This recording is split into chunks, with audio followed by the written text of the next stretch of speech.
네, 안녕하세요. 오후 찬양 예배를 이제 드리기 전에 우리 찬양으로 하나님께 영광 돌리겠습니다. 기도하고 시작하겠습니다. 사랑과 은혜의 하나님 감사합니다. 복된 주일날 아침부터 이 시간까지 주님 전에 머무르면서 예배드리고 찬양하게 하시니 감사합니다. 하나님, 주께 더욱 가까이 나아가는 저희 모두가 되게 하나님 도와주시옵소서. 이 시간 신령과 진정으로 드리는 예배가 되게 하나님 도와주시옵소서.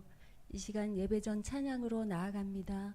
하나님, 기쁨과 평안을 허락하여 주시고 한 주간도 주님 안에서 평안을 허락하여 주시기를 간절히 원합니다. 모든 것 감사드려오며 우리 주 예수님의 이름으로 기도드리옵나이다. 아멘. 예, 먼저 우리 주의 친절한 팔에 안기세, 좀 빠른 찬송가인데요.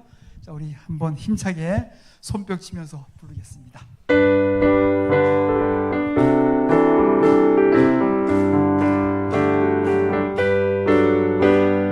주의 친절한 팔에 안기세 우리 마음이 평안하리니 항상 기쁘고 복이 되리니 영원하신 팔에 안기세 주의 팔에 크신 팔에 안기세 주의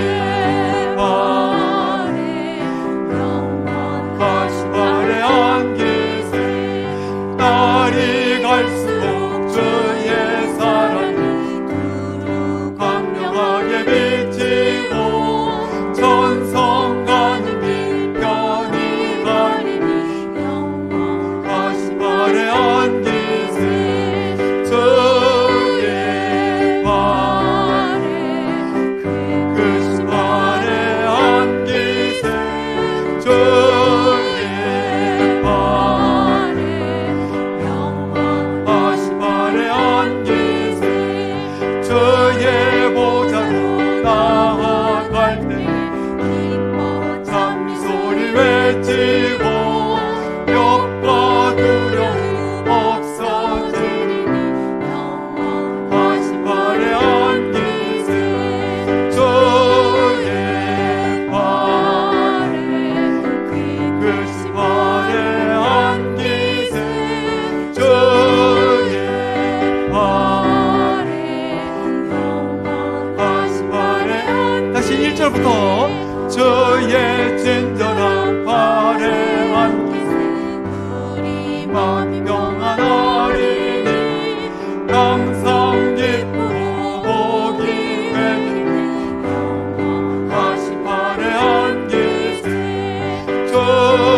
주의 보좌로 나아갈 때 기뻐 찬미소리 외치고 겁과 두려움 없어지리니 영원하신 발에 안기세 주의 발에 크신 발에 안기세 주의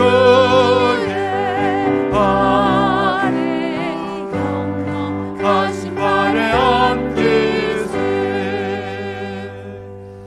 예, 역시 빠른 곡입니다. 내 손을 주께 높이 하고 우리 호산나 이어서 하겠습니다.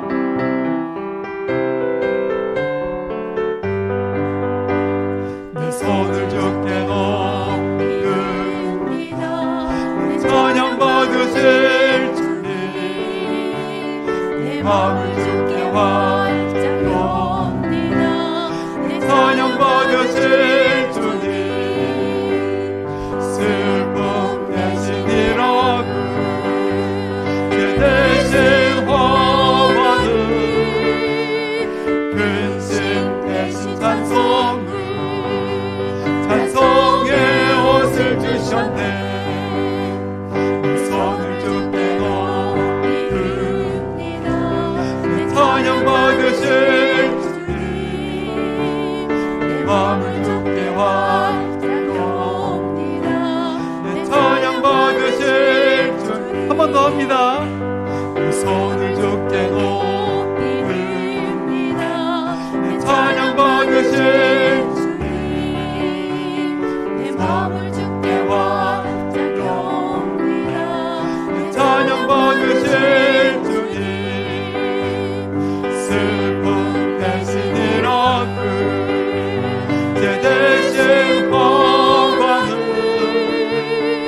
근심 대신 찬송을 찬송의 옷을 주셨네 내 손을 주께 높이 듭니다 내 찬양 받으실 주님 내 마음을 주께 완전합니다 내 찬양 받으실 주님 호산나입니다 호산나 호산나 호산나 높은 곳에서 호산나 호산나 호산나 높은 곳에서 주의 이름 높여 다 찬양하라 귀하신 주 나의 하나님 호산나 높이 외치세 영광 영광 영광 왕의 왕께 영광을 영광 영광 왕의 왕께 영광을 주의 이름 높여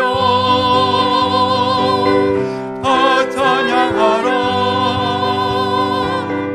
귀하신 주 나의 하나님 주님께 영광 돌리세 호산나 다시 합니다 호산나 호산나 호산나 높은 곳에서 호산나 호산나 호산나 높은 곳에서 주의 이름 높여 다 찬양하라 귀하신 주 나의 하나님 호산나 높이 외치세 영광 영광 영광 왕의 왕께 영광을 영광 영광 왕의 왕께 영광을 주의 이름 높여 다 찬양하라 귀하신 주 나의 하나님 주님께 영광 돌리세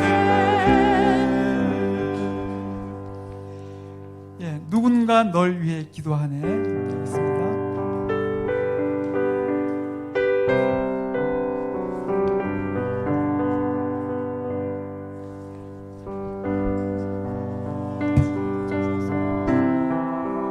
기도할 수 없고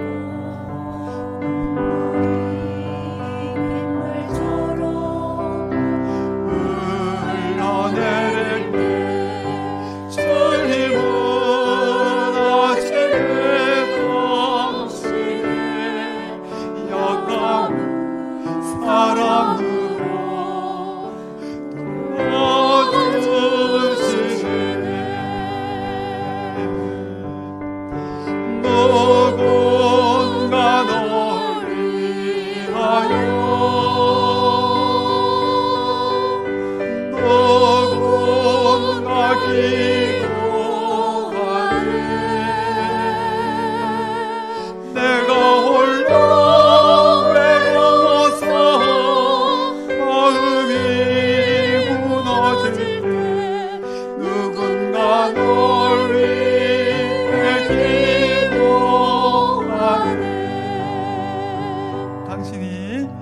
당신이 외로이 홀로 남았을 때 당신은 누구에게 위로를 얻나 주님은 아시네 당신의 마음 그대 홀로 잊지 못함을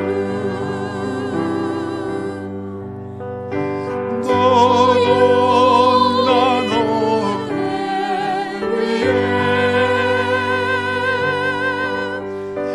너도 나 기도하네 내가 홀로 외로워서 마음이 무너질 때 누군가 널 위해 기도하네 한 번 더 하겠습니다. 당신이 지쳐서 기도할 수 없고 눈물이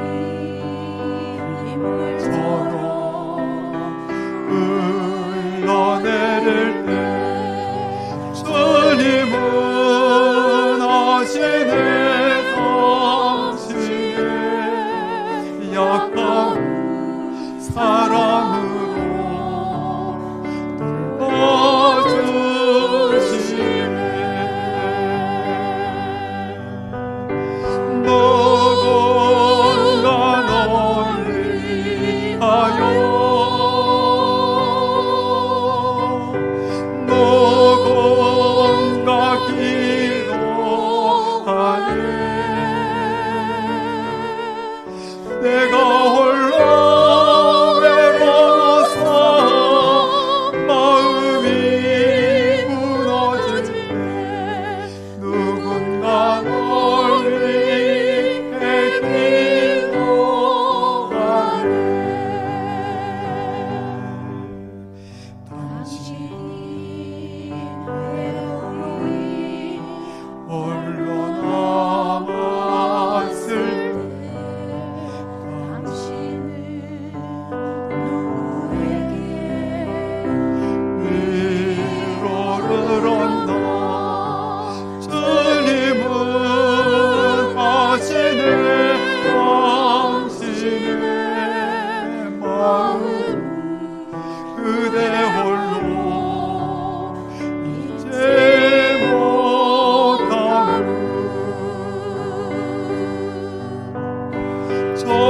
조용히 그대 위해 너도 나 기도하네 내가 홀로 외로워서 마음이 무너질 때 누군가 널 위해 기도하네 내가 주인 삼은 모든 것 마지막으로 하겠습니다.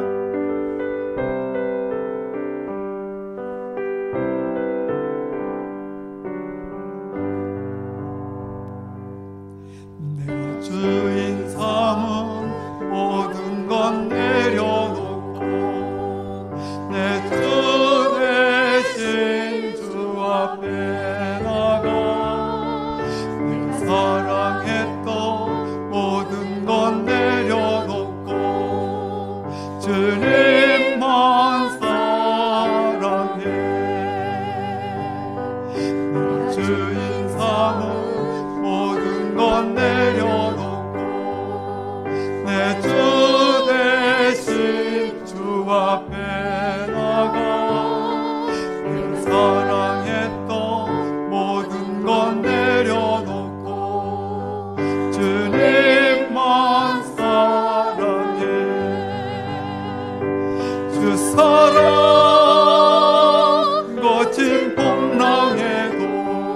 깊은 바다처럼 나를 잠잠케 해. 주 사랑 내 영혼의 반석, 그 사랑 위에 서리. 한 번 더 합니다. 내가 주인 삼은 모든 건 내려놓고 내 주 대신 주 앞에 나가. 내가 사랑했던 모든 건 내려놓고 주님만 사랑해. 내가 주인 삼은 모든 건 내려놓고 내 주 대신 주 앞에 나가. 내가 사랑했던 모든 건 내려놓고 주님만 사랑해. 주 사랑 거친 풍랑에도 깊은 바다처럼 나를 잠잠케 해. 주 사랑 내 영혼의 반석, 그 사랑 위에 서리. 예배 자리로 나가겠습니다.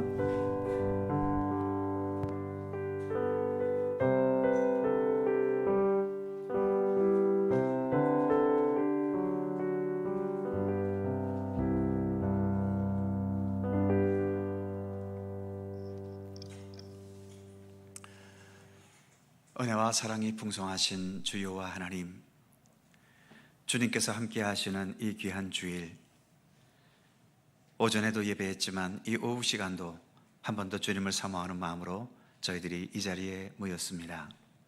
주님을 찬미하고 기도하고 또 주의 말씀을 대할 때에 무엇보다 우리를 살리시고 굳건히 서게 하시고 하나님 나라의 참된 백성으로 삼아가시는 주님의 손길로 인하여 우리가 주 안에서도 강건하게 하시고 더 아름답고 진실한 하나님의 백성으로 날마다 성숙돼 가도록 인도해 주시옵소서.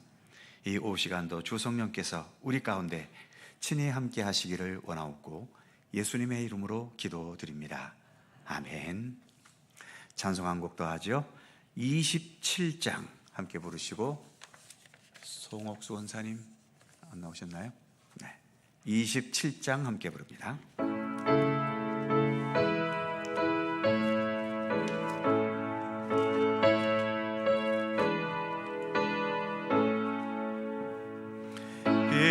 빛나고 높은 보좌와 그 위에 앉으신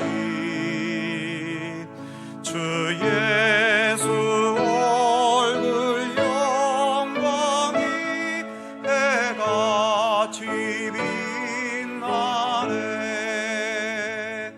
해같이 빛나네. 지극히 높은 위엄과 한없는 자비를 무천사 소리 아파여 늘 찬송드리네. 늘 찬송드리네. 영죽을 나를 살리려 그 영광 떠나서 그 부끄러운 십자가 날 위해 지셨네. 날 위해 지셨네. 나 이제 생명 있음은 주님의 은혜요. 저 사망 권세 이기니 큰 기쁨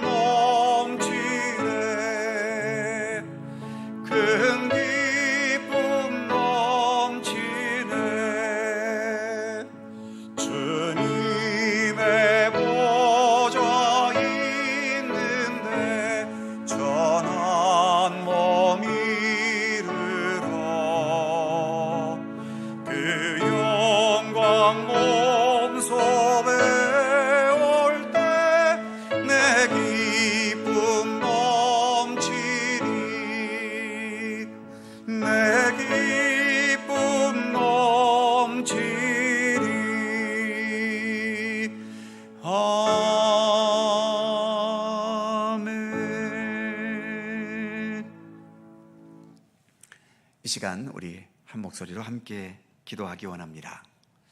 가장 먼저 우리 각자의 믿음을 위해 기도하시기 바랍니다. 이 세상 속에 아직 우리는 살고 있고 내 생명이 다하는 그날까지는 우리가 이 땅에서 살아야 하지 않겠습니까?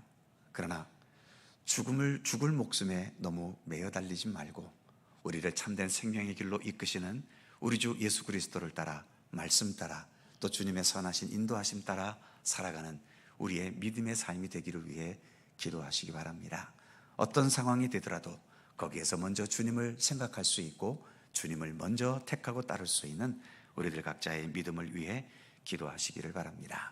두 번째로 나라와 민족을 위해 기도해 주시고, 무엇보다 계속되는 이 폭우로 인해서 많은 어려움을 겪고 있는 우리 모든 백성들을 위해서 속히 이 모든 수해가 지나가고 또 모든 피해 상황이 속히 복구될 수 있도록, 특별히 또 사랑하는 가족을 잃고 삶의 터전을 잃은 우리 백성들의 그 아픔이 속히 치유되고 회복되도록 위해서 기도해 주시기 바랍니다. 세 번째로 교회를 위해서 기도해 주시되 우리의 다음 세대들을 위해 기도해 주시기 바랍니다. 더 희망일 수 있고, 그래서 미래를 우리가 더 기쁨으로 내다보게 하는 그런 우리 교회 학교 믿음의 자녀들이 될 수 있도록 위해서 기도해 주시고요. 아동부가 지난 오전에 마쳤고 이제 중고등부와 그리고 유치부 앞두고 있는데 모든 여름 행사가 은혜 가운데 맞춰지도록 위해서 기도해 주시기 바랍니다. 마지막 네 번째는 여러 육체의 질고와 고통과 또 아픔 속에 있는 우리 주변 사람들을 생각하며 함께 기도하실 수 있기를 바랍니다. 이상 네 가지의 기도 제목을 가지고 함께 통성으로 2, 3분 간절히 기도하겠습니다. 거룩하신 아버지 하나님, 은총과 사랑을 감사드립니다. 오늘 이 오후에도 저희들을 주님 앞으로 인도해 주시고 함께 기도할 수 있는 은총을 베풀어 주셔서 감사합니다. 하나님, 먼저 우리의 믿음을 하나님께서 붙드시고 지키시기를 기도합니다. 하나님, 오늘도 우리가 예수 그리스도를 바라보며 따르고 있습니다. 우리의 마음과 우리의 중심 속에는 세상에서 지금도 잘되고 내 육신의 욕망과 욕심을 이루어버리는 그러한 생각보다도 내가 예수 그리스도를 따라 온전히 끝까지 주님의 발자취를 함께 걸어갈 수 있는 우리의 믿음의 길을 기대기를 더 힘쓸 수 있도록 하나님 함께해 주옵소서. 우리의 믿음의 연수만큼 우리 안에 예수 그리스도의 말씀으로 사랑으로 인격으로 성품으로 더 아름답게 새겨질 수 있도록 하나님 함께 하시고, 그래야 우리의 삶 속에서도 우리 주 예수 그리스도로 말미암은 아름답고 선한 영향력이 풍겨나갈 수 있도록 도우시기를 원하옵고 기도합니다. 언제 어느 때나 먼저 주님을 먼저 택할 수 있고 하나님의 나라와 하나님의 의를 먼저 구할 수 있는 우리 더욱 하나님 중심적인 우리의 모든 믿음이 될 수 있도록 하나님 이끌어 주시기를 원하옵고 기도합니다.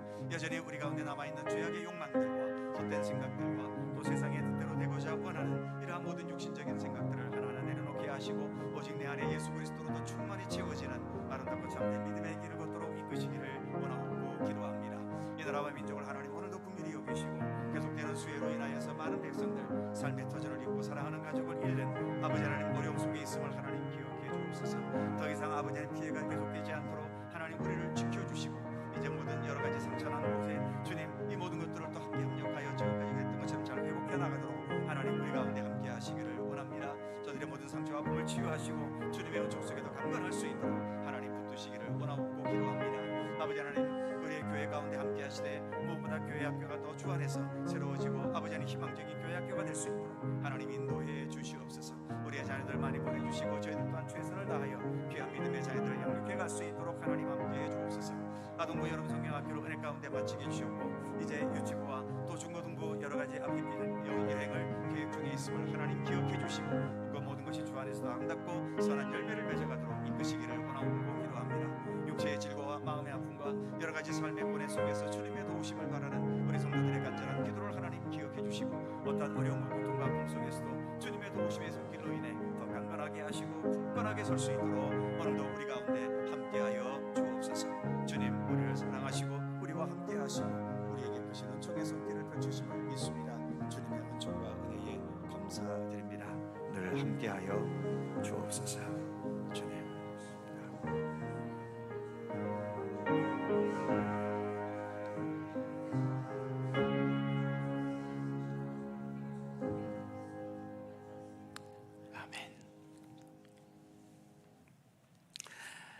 성경 말씀 신약 마태복음 17장 1절입니다.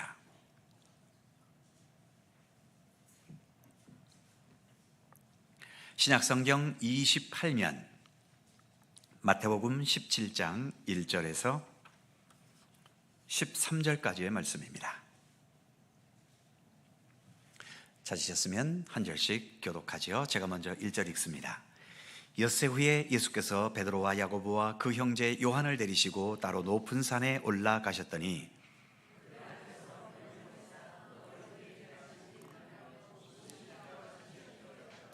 그때에 모세와 엘리야가 예수와 더불어 말하는 것이 그들에게 보이거늘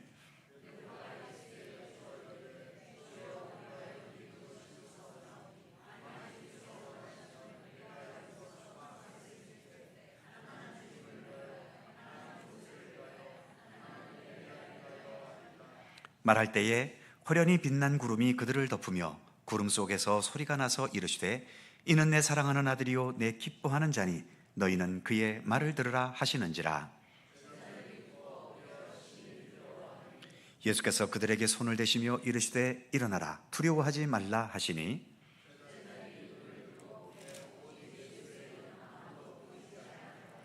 그들이 산에서 내려올 때에 예수께서 명하여 이르시되 인자가 죽은 자 가운데서 살아나기 전에는 본 것을 아무에게도 이르지 말라 하시니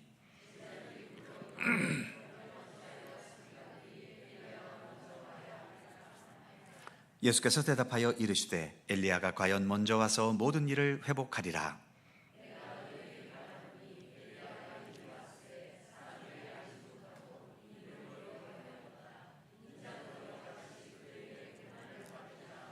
다 같이 그제서야 제자들이 예수께서 말씀하신 것이 세례 요한인 줄을 깨달으리라.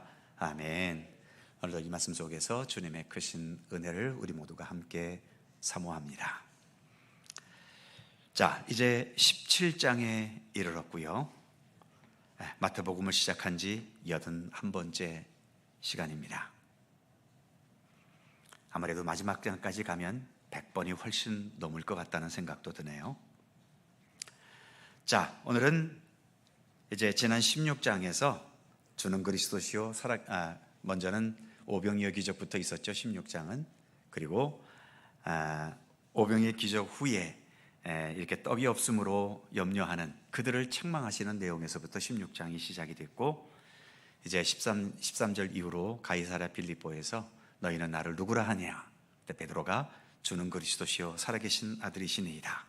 멋진 신앙의 고백을 했고, 예수님께서 예루살렘에서 당하실 고난을 예언하실 때 또 베드로가 그러면 안 됩니다 하고 말렸다가 사탄이라는 말도 듣고요.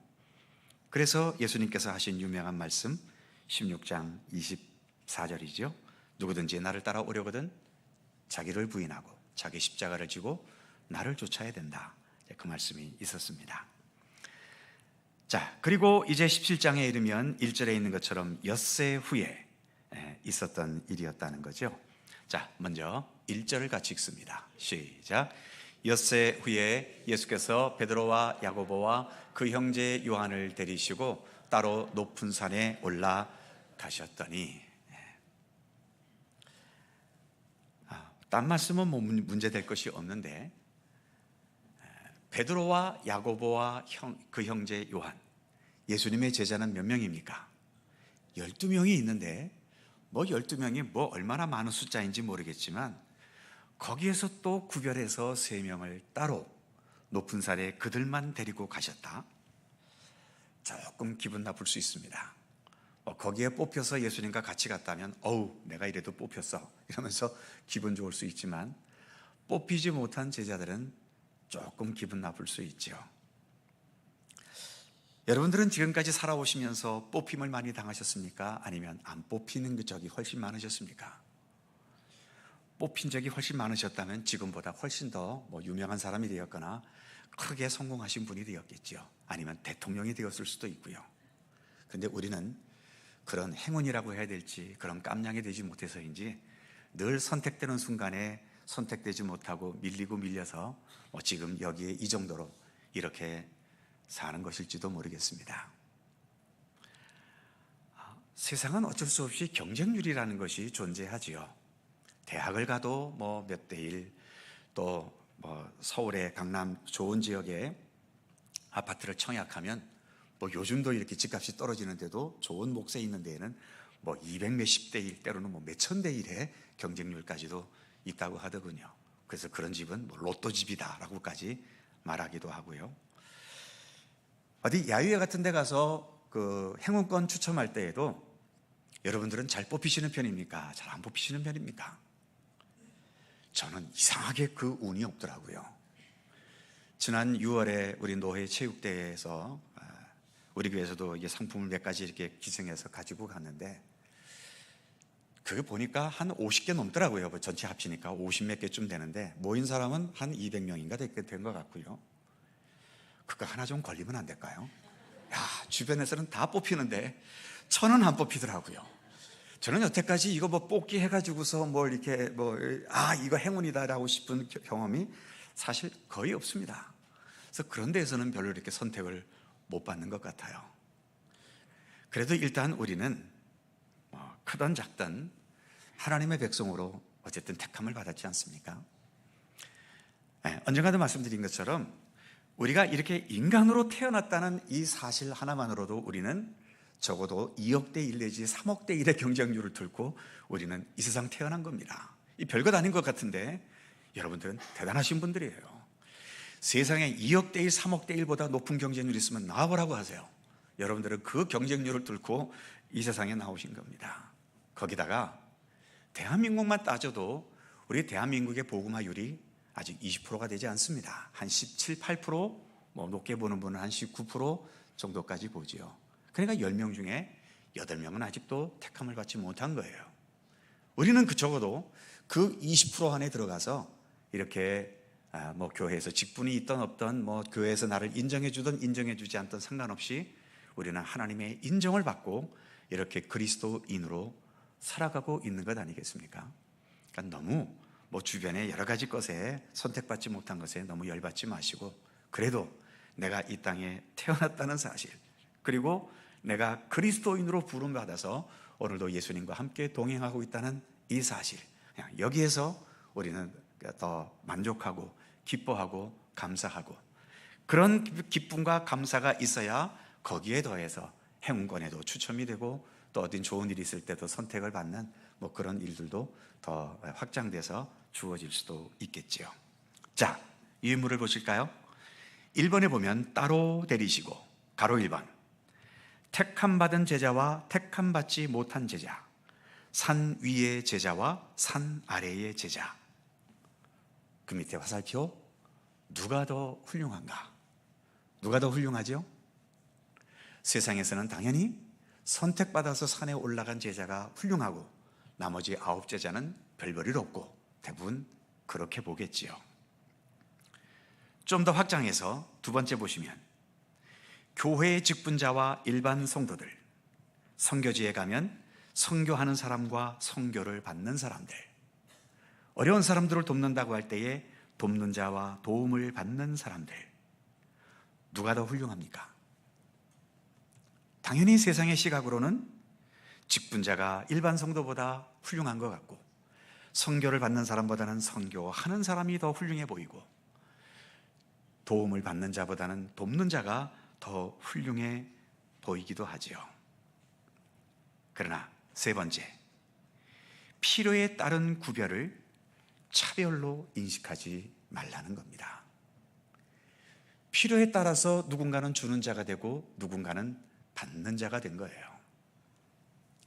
내가 주었다라고 하면서 뭐 주는 자가 받는 자보다 복이 있다는 말씀을 자꾸 앞세우면서 내가 더 복이 있다라고 내가 훌륭하다고 자부하시는데 늘 말씀드리지만 우리 인간 사회는 상대방이 없으면 내가 가진 것도 아무 의미가 없습니다. 내가 주는 자로서의 기쁨과 내가 대단하네 이런 자부심을 갖기 위해서는 누가 필요하죠? 받아줄 수 있는 사람이 필요합니다. 받아주는 사람이 없는데 내가 아무리 줄게 해봐야 무슨 소용이 있어요? 진짜 웃기는 거는요 줄게 이것 좀 받아 그러는데 안 받아 필요 없어. 그 거절당할 때 그건 더 세상 말로 쪽팔리는 거예요. 그러니까 준다고 너무 훌륭한 게 아닙니다. 뭐 이치적으로는 이해는 되지만 현실적으로는 적용은 안 되겠지만 늘 말씀드리는 게 내가 1등 했다고 기뻐하시는데 그 1등도 반드시 누가 있어야 된다고요? 꼴등이 있어야만 1등도 의미가 있는 겁니다. 그러니까 세상 구조는 1등도 있어야 되고 꼴등도 있어야 돼요. 세상은 그게 능력이고 그 사람이 어떤 자질이고 이런 식으로 판단하지만 신앙의 세계에서는 그렇지 않습니다. 필요에 따라서 누구는 주는 자가 되고 누구는 받는 자가 되는 것이고, 필요에 따라서 누군가는 직분자가 되고 누군가는 평범한 그런 성도가 돼야 되고, 제가 아무리 이렇게 목사지만 그래도 여러분들이 여기에 오셔서 같이 예배를 드려주시기 때문에 제 가치도 올라가는 거지, 여러분들이 이 오후 예배 시간에 한 분도 안 나와서 저만 혼자 이 강대상에 올라가서 뭐 예배 인도한다고 한들 이게 무슨 의미가 있습니까? 그러니까 제가 의미가 있을 수 있는 것은 여러분들이 계시기 때문에 의미가 있는 것이지, 여러분들이 없으면 저는 아무것도 아닙니다. 우리 모두가 다 마찬가지예요. 네가 있기 때문에 내가 있는 것이고, 내가 있기 때문에 너가 있는 것이고. 그래서 따로 데리시고 올라갔다고 그러니까 우리도 따로 좀 더 남들보다 더 뭐 높은 수준에 올라가고 이런 거에 자꾸 얽매이지 마십시오. 세상에서는 따로 데리고 간 것이 어떤 특권인 것 같고 뭐 남들보다 훌륭해 보이는 것처럼 보일지 몰라도 주님 안에서는 동일합니다. 그래서 지금 3번에 있는 것처럼 필요에 따라 구별된 것을 차별로 인식하지 말라는 겁니다. 이건 기독교 신앙에서 대단히 중요한 거예요. 자, 그 다음에 이렇게 따로 데리시고 올라가셨는데 2절 3절이죠. 2절 3절 같이 볼까요? 시작. 그들 앞에서 변형되사 옷이 휘어졌더라. 그때에 모세와 엘리야가 예수와 더불어 말하는 것이 그들에게 보이거늘. 자, 그들 앞에서 예수님이 변형되셨다는 겁니다. 어떤 모습으로? 그 얼굴이 해같이 빛나며 옷이 빛과 같이 휘어졌더라. 이것을 다른 말로 표현하면 하나님으로서의 영광을 나타내셨다는 거죠. 그러니까 하나님의 영광이 나타나신 것을 표현할 수 있는 인간의 말에 적절한 것이 없기 때문에 이때 제자들이 보았던 주로 인상은 휘었다는 인상으로 받아들였기 때문에 이렇게 빛나고 또 옷이 빛과 같이 휘어졌더라. 계속 빛났다, 빛이다 라고 말하고 있죠. 하나님은 그래서 뭐 빛이시라는 그런 말씀도 있고요. 중요한 것은 본래 예수님은 이 땅에 오셔서 마구간에서 태어나셨고 또 공생애를 시작하기 전에는 목수 집안에서 그렇게 목수 일을 하시면서 30세까지 지내셨지 않습니까? 세상에서는 그냥 목수예요. 그리고 이제 공생애를 시작하셨어도 뭐 지금 우리로서 예수님이 이렇게 우리의 예수님 되시고 뭐 이러면서 우리가 예수님을 높이지만, 예수님 당시에는 예수님을 높이며 따라다니는 자들도 이렇게 있었지만 예수님을 여전히 우습게 보는 그냥 방랑자일 뿐이고 순회하면서 그저 복음을 전하는 그런 복음 전도자 또는 뭐 좀 높게 보는 사람은 선지자, 이런 정도로밖에는 예수님을 보지 않기도 했지요. 그런데 이 땅에 계실 때 딱 한 번 이렇게 높은 산에 올라가셔서 내가 하나님이다라고 하는 사실을, 그것도 모든 사람 앞에서가 아니라 딱 3명의 제자 앞에서 예수님은 예수님의 본질을 드러내신 겁니다. 특히 3절에 보면 모세와 엘리야가 예수와 더불어 말하는 것이 보였다고 그러죠. 모세는 율법을 대표하고 엘리야는 선지자를 대표하지 않습니까? 그래서 율법과 선지자는 곧 구약이지요. 구약의 모든 말씀이 예수 그리스도를 통해서 이루어지는 그런 광경을 보여준 겁니다. 그러니까 아까 말씀드린 것처럼 이렇게 변형되시고 모세와 엘리야와 더불어 계셨다라고 하는 것은 예수님이 완전한 하나님으로서의 그 영광된 모습을 잠시 비춰주신 거죠. 자, 위에 물어볼까요? 2번의 가로 1번을 보시면 마국간 목수아들 방랑전도자 십자가의 고난이라는 겉모습 속에 담긴 예수님의 진정한 하나님으로서의 영광된 모습이 있었다는 것 말씀을 드렸고, 그래서 두 번째 보시면 예수님의 십자가에서 하나님의 영광을 읽어내는 것, 이것도 중요한 우리 기독교의 신비 중에 하나입니다. 비록 눈앞에는 가장 처절한 십자가로 보였지만 그 십자가를 통하여 나타나신 부활의 권능과 능력. 그래서 겉으로 보는 것과 그 안에 담겨져 있는 진정한 영광은 많이 다릅니다.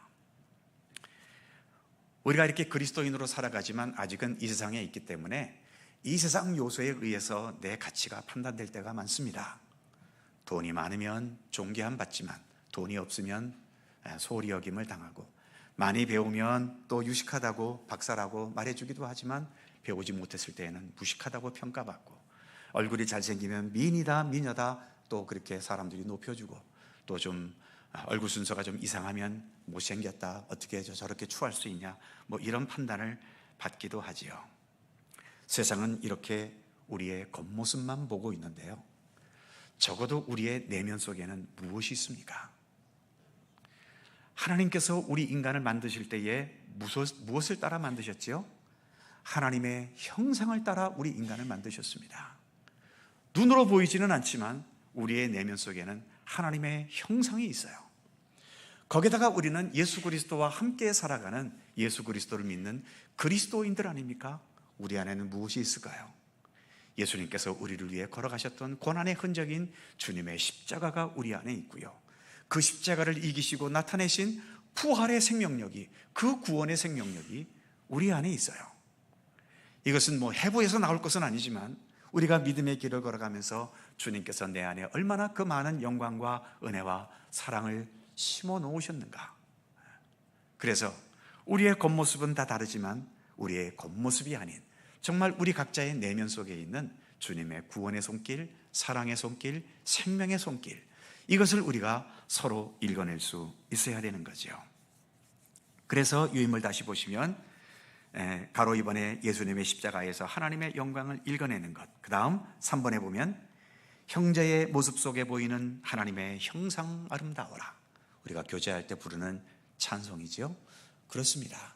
우리는 서로에게 이처럼 우리가 뭐 육신의 조건에 따라서 각자의 형편도 다르고 생긴 것도 다르지만 우리는 이 교회 생활을 통해서 우리 같은 성도들의 모습 속에 담겨져 있는 하나님의 형상이 얼마나 아름다운가, 그 아름다운 하나님의 형상을 서로가 서로에게서 발견하기를 힘써야 하는 겁니다.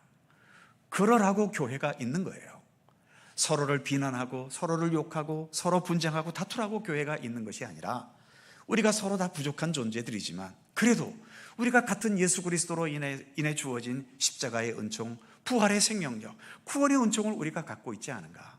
하나님께서 인간을 창조하실 때 심어 놓으셨던 하나님의 형상, 그리고 우리에게 늘 들려주신 생명과 진리의 말씀, 그것이 우리 안에 지금도 차곡차곡 쌓여 가고 있지 않습니까?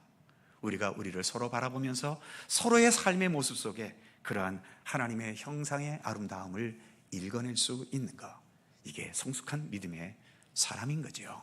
그래서 교회 생활은 이처럼 형제의 모습 속에 보이는 하나님의 형상을 읽어낼 수 있는 것이 훈련이 되어져야 되는 겁니다. 네 번째로, 사람은 외모를 보지만 하나님은 무엇을 보신다고요? 중심을 보십니다. 우리의 외모는 다 사라질 것들이지요. 하지만 우리의 중심은 하나님께서 심어 놓으신 것이기 때문에 이건 영원한 겁니다. 육신의 죽음으로 손상되지 않아요.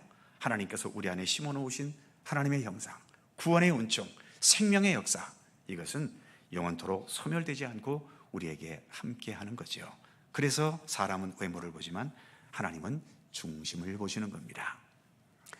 자, 이렇게 영광스러운 모습이 나타났고, 이 영광스러운 모습에 대한 제자들의 반응이 나오지요. 무엇보다 베드로의 반응이 나옵니다. 4절 같이 읽죠. 시작. 베드로가 예수께 여쭈어 이르되, 주여, 우리가 여기 있는 것이 좋사오니 만일 주께서 원하시면 내가 여기서 초막 셋을 짓되 하나는 주님을 위하여, 하나는 모세를 위하여, 하나는 엘리야를 위하여 하리이다. 아멘. 베드로가 이런 반응을 보이는 것은 당연합니다. 이 세상에서 한 번도 보지 못했던 하나님의 영광을 예수님에게서 보았을 때에 얼마나 그 마음이 감격스러웠겠어요. 우리는 이 속초에서 살고 있기 때문에 이 속초가 얼마나 좋은 것인지를 우리는 잘 모릅니다. 몇 차례 말씀드린 것처럼 서울이나 이런 데서 이제 저의 뭐 지인이나 또 같은 동료 목회자님들이 우리 교회를 방문하면 일단 이게 올라갔다 내려오는 거 여기에서 한 번 놀래고, 또 제 방에 들어와 보면 늘 하는 말이 아마 대한민국 목양실 중에서 이 목양실만큼 아름다운 것이 없을 거라고 막 탐복하고 그럽니다. 어떤 목사는 그냥 가만히 앉아 계셔도 설교가 술술 나오겠어요 그러는데, 그럼 전 그러죠. 네 한번 앉아봐봐라, 설교가 술술 나오나. 뭐 그런 농담도 하고 그러는데요. 여기서 벌써 몇 년을 있다가 보니까 이제는 바깥 경치를 봐도 그냥 그런가 보다 그러지, 이게 얼마나 좋은지를 사실은 잘 모르거든요. 감격이라는 것이 그렇습니다. 처음 감격할 때에는 정말 이게 모두 전부인 것 같아요. 그런데 우리 인간은 모든 것이 자꾸 감가상각이 되게 돼 있지, 날마다 새로워지는 것은 정말 예수 그리스도와 함께가 아니면 날마다 새로워지는 것은 없습니다. 일단 우리의 육체가 세월이 지나가면 자꾸 늙어가지. 혹시 날이 갈수록 젊어져 가시는 분, 나는 왜 이렇게 자꾸 젊어져 가지? 그것 때문에 고민하는 분 계신가요? 별짓을 다 해봐도 늙어가는 건 막을 수 없어요. 우리 인간은 자꾸 소멸돼 가게 돼 있는 존재입니다. 그러니까 이게 우리 육체만 소멸되는 것이 아니라 우리의 마음과 정신도 세월이 흘러가면서 똑같은 조건이 그대로 된다면 거기에 대해 느끼는 감각은 자꾸 줄어들게 돼 있어요.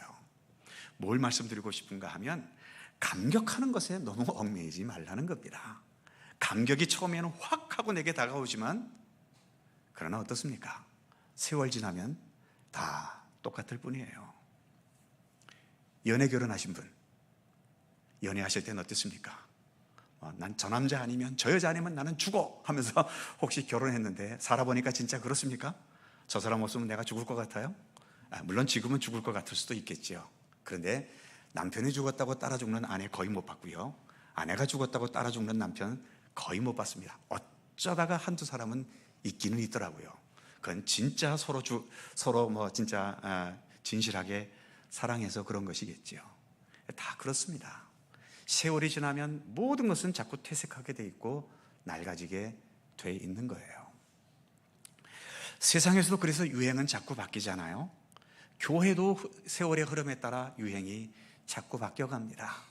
물론 세상이 바뀌어가니까 교회도 그 바꿈에 따라서 많은 부분 적응해 가야 할 부분은 적응해 가야 되겠지요. 그러나 그 세상의 흐름에 잘 적응했다고 해서 교회가 좋은 교회가 되고 훌륭한 교회가 되는 건 아닙니다.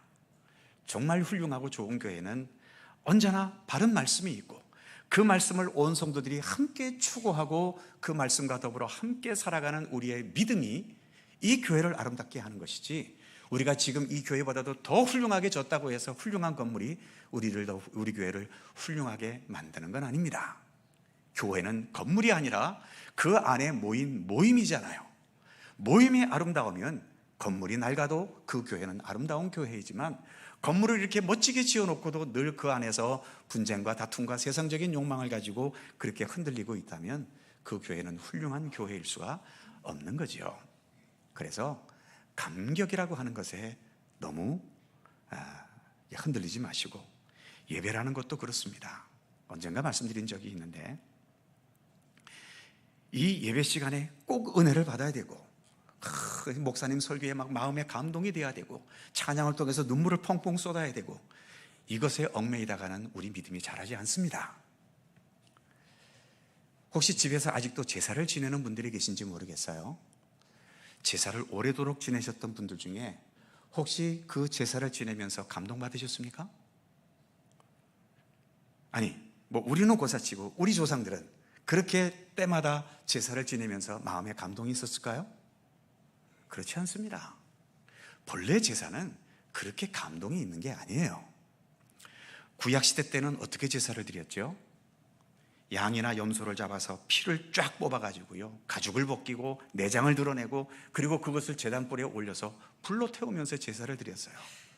감격의 눈물이 흐를 것 같습니까? 마음에서 아이고 내 죄를 위해서 저렇게 죽다니 불쌍한 양이요 하면서 마음에 그런 감동이 있었을 것 같아요? 그런 거 없습니다. 그냥 내 죄 때문에 저 양이 죽는구나, 주님이 내 죄를 사해 주셨구나, 이 정도에서 멎었고, 그러나 하나님 앞에 두려워할 줄 아는 마음은 있었기 때문에 그 제사를 드리면서 하나님 앞에 겸손히 머리 숙이며 이 죄인이 주님 앞에 왔습니다. 용서의 은총을 베풀어 주십시오.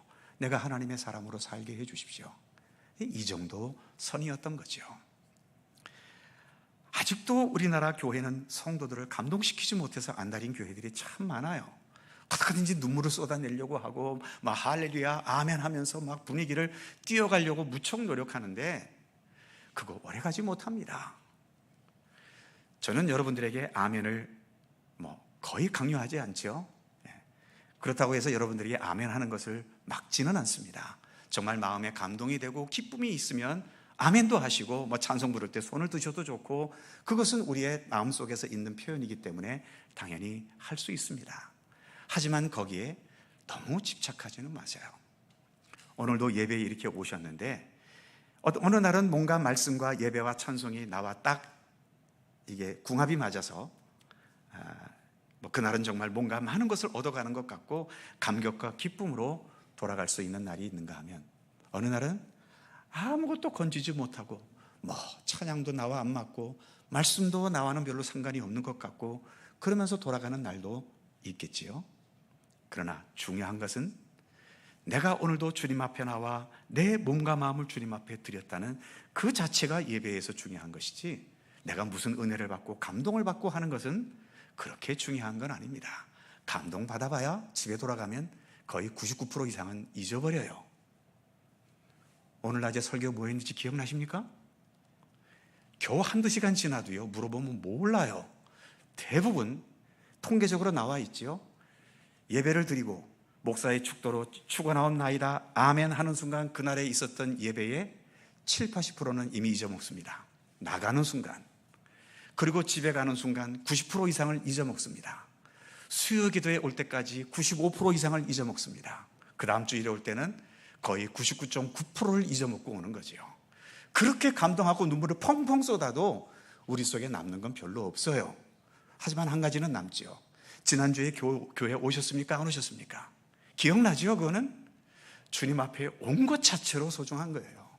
그러니까 너무 감동받고 이런 것에 목사가 설교를 잘하느니 못하느니 이런 것 갖고 너무 따지지 마시고요. 내가 주님 앞에 나와 예배 드렸다고 하는 그 자체로 만족하셔야 됩니다. 베드로도 이 훌륭한 광경을 보고 훌륭했구나 하고 그냥 내려가면 되는데 또 이 감격을 이기지 못하고 여기가 좋사오니 여기다 초막을 짓고 영원히 사합시다 이 말을 했다가 본전도 못 건졌지요. 자, 유인물을 볼까요? 3번 가로 1번에 보시면 감격하는 베드로 여기에서 영원히. 그래서 감격에는 무엇이 있다? 함정이 있습니다. 그러나 2번에 보시면 예수님은 감격이 아니라 오직 하나님의 뜻을 이루는 것에 집중하셨던 거죠. 베드로가 막 이렇게 감격하면 예수님도 같이 덩달아서 그래 네가 이렇게 감격을 하는구나, 그래 여기서 같이 살자. 예수님이 그러셨겠습니까? 그러실 분도 아니시지요. 잠시 보여주신 후에 예수님은 다시 산 아래로 내려가시는 겁니다. 왜? 예수님에게는 지금 영광이 중요한 것이 아니라 아버지 하나님의 뜻을 따라서 가셔야 할 십자가의 길이 있기 때문이죠. 예수님은 하나님의 뜻에 집중하셨지 감격에 집중하지 않으셨습니다. 자, 그래서 계속 십자가의 길을 가려 하셨던 거죠. 그 다음 5절에서 8절까지죠. 같이 읽습니다. 5절에서 8절 시작. 말할 때에 호련히 빛난 구름이 그들을 덮으며 구름 속에서 소리가 나서 이르시되 이는 내 사랑하는 아들이요 내 기뻐하는 자니 너희는 그의 말을 들으라 하시는지라. 제자들이 듣고 엎드려 심히 두려워하니 예수께서 나와 그들에게 손을 대시며 이르시되 일어나라 두려워하지 말라 하시니 제자들이 눈을 들고 보매 오직 예수 외에는 아무도 보이지 아니하더라. 자, 유인물을 볼까요? 4번에 1번 하나님의 임재가 감격스러운 광경을 오히려 덮어버렸다. 여기서 구름이 덮어버렸다고 하잖아요. 구름은 항상 성경에서 하나님의 임재를 상징합니다. 하나님의 임재가 있으면 더 감격스러워야 되지 않나요? 아닙니다. 때로 하나님의 임재는 우리 인간의 감격을 다운시켜버리죠. 그래서 더 맨정신을 갖게 합니다. 사실 감격은 맨정신은 아니에요. 붕 떠 있는 상태지요. 우리의 신앙은 필요에 따라서는 우리가 늘 붕 떠 있기도 하지요. 찬양할 때 열정적으로 찬양하고 기도할 때 통성으로 열정적으로 기도하면서 좀 붕 떠 있는 순간도 우리에게는 당연히 필요합니다. 그러나 그렇게 붕 떠 있는 상태로 끝날 수는 없어요. 붕 떠 있다가 다시금 우리는 냉철한 마음으로 내려와서 주님께서 말씀하신 것, 또 우리가 살아가야 할 삶, 이것을 깊이 생각하고 또 되새겨야 하는 거죠. 그래서 하나님의 임재가 감격스러운 광경을 오히려 덮어버렸습니다. 그렇기 때문에 우리는 감격은 잠시는 누려도 거기에 머물려고 해서는 안 되는 겁니다. 뒤에 넘어갈까요? 이렇게 모든 변형된 역사 뒤에 유일하게 남는 것은 무엇입니까? 오직 예수만 남는다라고 하는 거죠. 하나님도 그러셨죠. 첫 번째 동그라미 보시면 이는 내 사랑하는 아들이요 내 기뻐하는 자니, 이 하나님 예수님을 이렇게 띄워놓고 그러면서 하신 말씀이 뭡니까? 너희는 그의 말을 들으라. 그 영광 뒤에 최후에 남는 것은 예수님의 말씀입니다. 말씀에 우리는 그래서 더 집중해야 되는 거죠. 그리고 8절에서는 제자들이 눈을 들고 보매 오직 예수 외에는 아무도 보이지 않더라.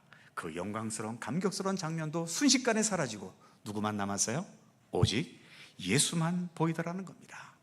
그래서 결론은 오직 예수예요. 오늘도 교회에 나오셔서 제 얼굴을 보고 못 보고에 아무 상관이 없고요. 오늘 설교에서 은혜를 받았던 못 받았던 그것도 그렇게 중요하지 않습니다.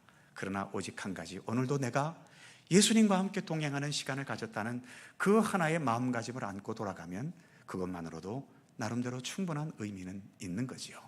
더 의미가 있으려면 이제 또 한 주간 살아가면서 모든 삶 속에 나와 함께 하시는 예수 그리스도와 같이 동행하는 삶을 살아가실 수 있다면 훨씬 더 소중한 의미가 있는 것이고요. 어쨌든 결론은 예수입니다. 감격도 아니고요, 화려함도 아니고 어떤 영광스러운 감격도 아니고, 적어도 우리가 이 지상에 있을 때에는 오직 유일한 최종적인 결론은 오직 예수뿐입니다. 그래서 우리는 예수를 믿는 것이고 예수님을 나의 구주 나의 하나님이라고 그렇게 고백하고 섬기는 것이죠. 다음 9절 같이 읽습니다. 시작. 그들이 산에서 내려올 때 예수께서 명하여 이르시되 인자가 죽은 자 가운데서 살아나기 전에는 본 것을 아무에게도 이르지 말라 하시니. 그렇죠? 이 영광스러운 광경을 말하지 말라고 하십니다. 예수님은 여러 차례 기적을 행하시고도 아무한테 아무 말도 하지 마 하고 다 입단속을 주로 다 시킵니다. 요즘 부흥사 같았으면 기적 하나 일으킨 것 같고 간증을 한다면서 이것저것 여러 차례 우려먹기도 하지만 예수님은 오히려 그런 영광된 것, 화려한 것 말하지 마. 왜냐하면 그게 본질은 아니기 때문이죠. 적어도 이 세상에서는 하늘나라에서야 모든 영광이 다 거기에서는 본질이지만 이 땅에서는 그런 우리가 인간의 욕망에서 비롯되어지는 그런 영광들이 이 땅에서는 본질이 아니기 때문에 주님께서는 이처럼 입 다물게 하시는 거죠. 자, 유인물을 볼까요? 5번 아무에게도 이르지 말라. 첫 번째, 부활의 영광을 나타내기까지는 예수님은 십자가의 길을 가셔야 하기 때문입니다. 아직 예수님에게는 십자가의 길이 남아 있잖아요. 그 길이 완성되기까지는 입 다물어라. 나는 나의 길을 가야 한다. 부자가 되셨습니까? 이 세상에서 성공하셨습니까? 그럼 여러분 인생이 여기서 끝나나요? 아닙니다. 아직까지도 살아있다는 것은 내가 가야 할 길이 있는 겁니다. 그 길이 나에게 고난의 길일지도 모르고 섬기는 길일 수도 있고 또 많은 하나님의 영광을 위해 헌신하는 길일 수도 있겠지요. 내가 뭘 지금 누리고 있는가에 너무 거기에 집착하지 마시고 누리고 있으면 누리고 있는 대로, 힘들고 어려우면 어려운 대로 내가 가야 할 길이 무엇이겠는가를 예수님을 통해 깨달아 가는 것이 필요한 겁니다. 예수님은 얼마든지 영광을 받으셔서 그 영광을 끝까지 지니고 가실 수 있었지만 아니다. 나에게는 아직도 가야 할 길이 있다. 그러면서 십자가의 그 고난의 길을 택하셔서 그 길로 나아가신 거지요. 그래서 두 번째 가로 2번에 보시면 고난 없는 영광, 고난 없는 천국을 기대하지 말아라.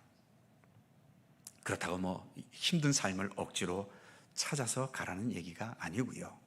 믿음의 과정 속에는 살다가 보면 여러 가지의 상황들을 만나게 되지 않습니까? 어쩌다 힘들고 고통스러운 상황을 만나게 됐을 때 마치 이것이 내가 지옥에 가는 것인 것처럼 그렇게 너무 낭망하지 마시고, 이러한 모든 고난의 과정을 통해 내가 하나님의 나라 천국에 이르게 된다는 것을 인식하면서 그 고난 속에서도, 그 위험 속에서도 내가 하나님의 사람으로서 살아가야 할 삶을 꿋꿋하게 지켜나가려고 하는 것, 이것이 우리 그리스도인들이 가져야 될 마음가짐인 거죠. 자, 마지막으로 10절에서 13절입니다. 같이 읽지요. 시작. 제자들이 물어 이르되 그러면 어찌하여 서기관들이 엘리야가 먼저 와야 하나이까? 예수께서 대답하여 이르시되 엘리야가 과연 먼저 와서 모든 일을 회복하리라. 내가 너희에게 말하노니 엘리야가 이미 왔으되 사람들이 알지 못하고 임의로 대우하였도다.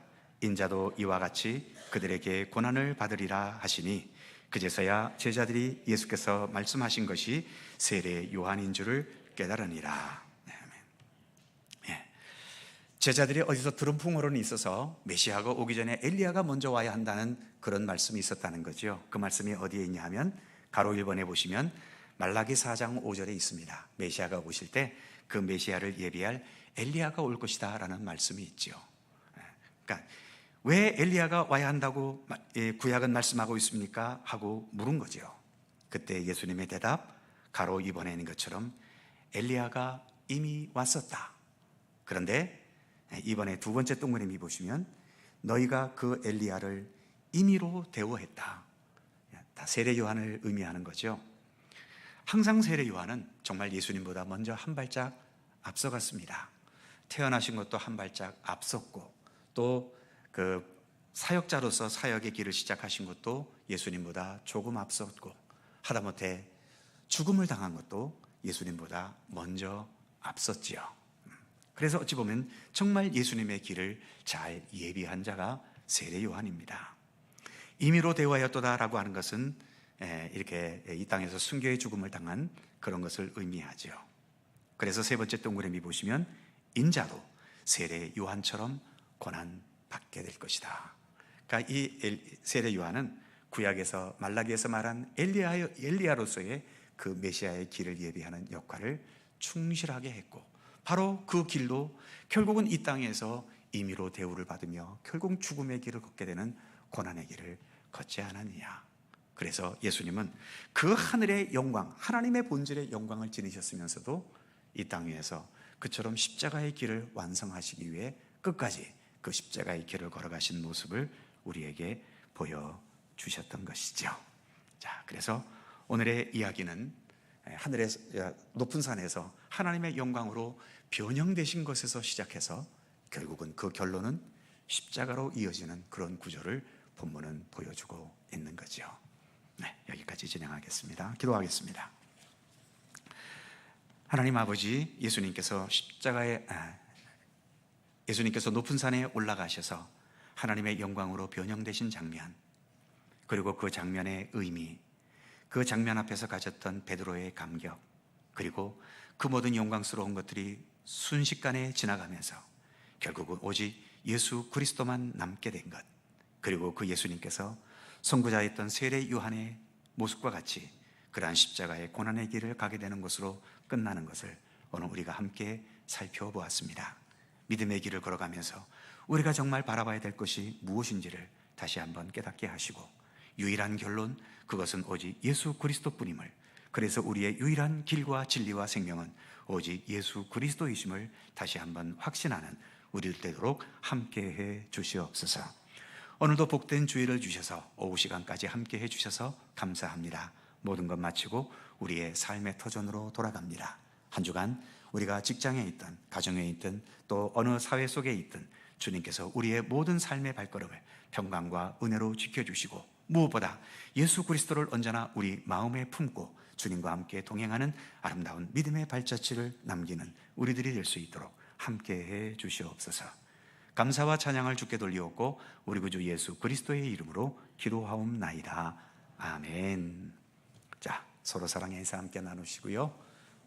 한 주간 평안하게 또 기쁘게 잘 보내시기 바랍니다. 자세한 교회 소식은 주보를 참조해 주시고요. 찬송가 84장 1절과 2절 두 개의 절만 찬송하겠습니다.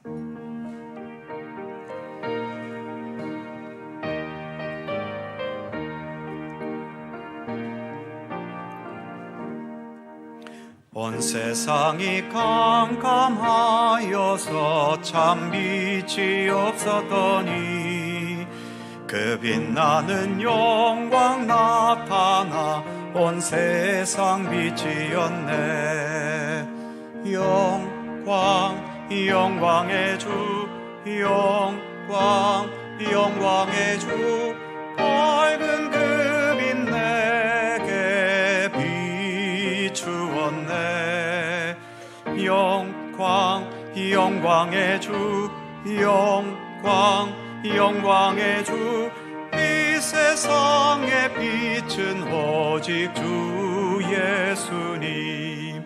주 말씀을 믿는 사람은 그 마음이 시원하고 주 명령을 준행하는 자 그 길이 완하겠네. 영광의 주, 영광의 주, 밝은 그 빛 내게 비추었네. 영광의 주, 영광의 주, 이 세상의 빛은 오직 주 예수님.